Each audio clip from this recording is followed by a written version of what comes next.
Emmanuel Ducrot, c'est à vous. Bonjour Emmanuel. Bonjour Dimitri, bonjour à tous. Alors vous nous parlez ce matin d'une proposition de loi qui va être examinée le 28 mars à l'Assemblée et qui vise à sanctionner la discrimination capillaire au travail. C'est sérieux cette histoire ? C'est une proposition de loi, en tout cas déposée par le député de Guadeloupe Olivier Servat du groupe Lyotte, qui vise à réprimer pénalement les distinctions fondées sur la texture, la couleur, la longueur ou le style capillaire d'un individu. Je suis allée lire l'exposé des motifs de la loi parce que je suis très consciencieuse et je les ai trouvés totalement tirés par les cheveux. Premier paragraphe, les discriminations liées au style et à la texture capillaire sont des problématiques largement traitées aux États-Unis et au Royaume-Uni. Ah, donc ça se fait outre-Atlantique, il faudrait faire pareil. Eh bien oui, effectivement, la tentative législative repose sur des exemples américains.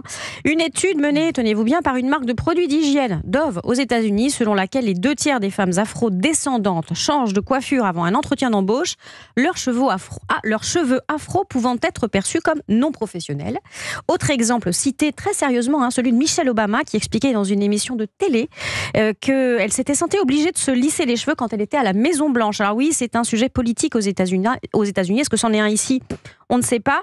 Enfin, un troisième point sert à appuyer la démonstration. Une étude britannique de 2009 montrant qu'une femme blonde sur 3 se teignait en brun pour avoir l'air plus intelligente au travail. Là, on est quand même à un cheveu du ridicule dans la démonstration victimaire. Il y a une réalité de la discrimination capillaire en France, Emmanuel. Écoutez, le texte cite un sociologue de l'Observatoire des discriminations de la Sorbonne. Selon lui, nos cheveux peuvent influer positivement ou négativement sur les évolutions de carrière. Problème, on n'a absolument aucune étude d'aucune sorte pour corroborer cette affirmation. Bon courage pour prouver que vos cheveux roux, crépus ou votre crâne chauve vous ont coûté votre poste.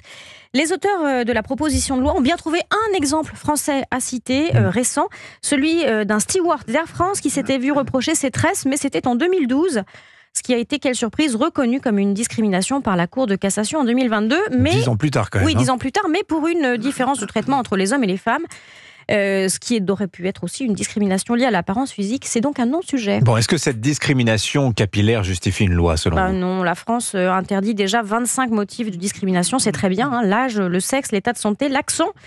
Un de ces points concerne spécifiquement l'apparence physique, ce qui inclut la coiffure.